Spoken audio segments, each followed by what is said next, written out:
اگر آپ سورت کا سبجیکٹ میٹر دیکھیں تو سورت کا subject matter most of the time scholars اس کے نام سے ڈرائیو کر کے ایکسپلین کرتے ہیں کہ کس سبجیکٹ کو ایڈریس کرتے ہوئے سورت کا نام رکھا گیا ہے.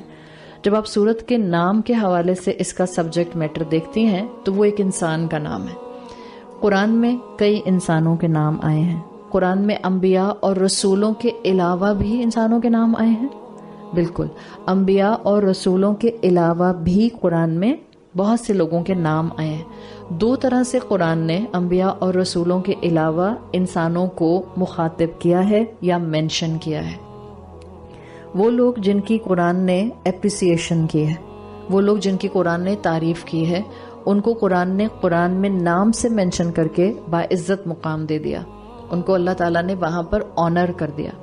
یا قرآن میں ان لوگوں کے نام لے کر مینشن کیا گیا ہے جو نافرمان تھے اور جنہوں نے اللہ کی نافرمانی بلیٹنٹ انداز میں کی، جیسے کہ حامان، فرعون، قارون، ابو لہب. یہ سب وہ نام ہیں جو بہرحال نام کے ساتھ مینشن کیے گئے ہیں، اور جب ان کا نام قرآن میں آیا ہے تو ان کی ہیوملیشن ہوئی ہے.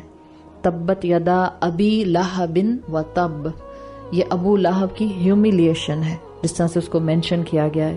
قارون کو جیسے مینشن کیا گیا ہے، قارون کا تباہ ہونا جیسے مینشن کیا گیا ہے، اس کو عبرت بنا کر مینشن کیا گیا ہے. تو قرآن نے دونوں طرح سے انسانوں کے نام مینشن کیے ہیں. although most of the time قرآن نے نام نہیں مینشن کیے، کریکٹرسٹکس مینشن کیے ہیں. من کفرا، من آمنا، آپ کو یہ انداز قرآن میں زیادہ ملے گا. جو کوئی ایمان لایا، جو کوئی کفر کرے، یہ انداز زیادہ ہے. اس میں کسی انسان کو اسپیسیفک نہیں کیا جاتا، اس میں کریکٹرسٹک کے ساتھ ایک آپ کو کریکٹر اسکیچ دے دیا جاتا ہے. اب وہ جو اس کے اندر فٹ ہو جائے وہ اپنے آپ کو اس میں فٹ کر کے اپنی اصلاح کر لیں. تو لقمان کا جب آپ نام پڑھتے ہیں، اچھا حضرت لقمان اگر آپ کہتے ہیں تو اس میں کوئی مذائقہ نہیں ہے. حضرت کا مطلب آپ کو پتہ ہے، آپ کسی انسان کو رسپیکٹ دیتے ہوئے کہتے ہیں. حضرت جب آپ کہتے ہیں تو اٹس ناٹ لائک کہ صرف انبیاء اور رسولوں کے لیے استعمال ہو سکتا ہے. بیسیکلی یہ استعمال ہوتا ہے کسی بھی انسان کو رسپیکٹ دینے کے لیے. اگر آپ عرب کتابیں پڑھیں گے، عربی کی کتابیں پڑھیں گے تو وہاں آپ کو حضرت لقمان نہیں ملے گا، حکیم لقمان مل جائے گا لکھا ہوا، یا خالی لقمان لکھا ہوا ملے گا. تو رحمت اللہ علیہ کہنا یا حضرت لقمان کہنا، اس میں کوئی مذائقہ نہیں ہے. نبی نہیں تھے، ایک نیک انسان تھے.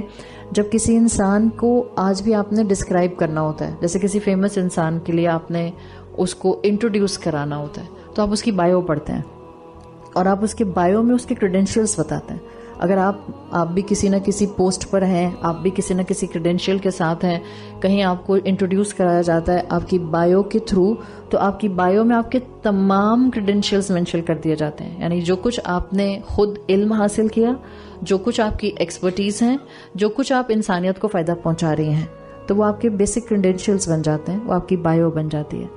قرآن کی آپ ایک خوبصورتی دیکھیں گے، جب قرآن کسی انسان کی تعریف کرتا ہے، یا جیسے آپ یہاں سورت لقمان میں حکیم لقمان کا آنر دیکھیں گی، تو حکیم لقمان کے لیے کوئی اتنی لمبی چوڑی بایو نہیں پڑھی قرآن نے کہ وہ ایسے تھے، اس طرح تھے، اس کے ساتھ اٹیچ تھے، یہ پڑھاتے تھے، یہ کرتے تھے، کچھ بھی نہیں. قرآن کا مزاج کیا ہے؟ قرآن کسی بھی انسان کی تعریف میں ایک لفظ، ایک صفت بول دیتا ہے، اس کے بعد اس انسان نے کیا بات کہی اس پر فوکس کیا جاتا ہے. اور یہی پیٹرن آپ کو سورت لقمان میں ملتا ہے. سورت لقمان میں صرف ایک صفت آئی ہے لقمان حکیم کی، اور وہ آئی ہے حکمت. اللہ نے ان کو حکمت عطا کی تھی. یعنی اگر آپ کو ان کی کریکٹرسٹک، جس کو آپ کہتے ہیں پرومیننٹ کوالٹی سمجھنی ہے، تو ان کی پرومیننٹ کوالٹی تھی ان کی حکمت. قرآن نے ایک وصف بیان کیا ہے حکیم لقمان کا کہ اللہ نے ان کو حکمت عطا کی تھی.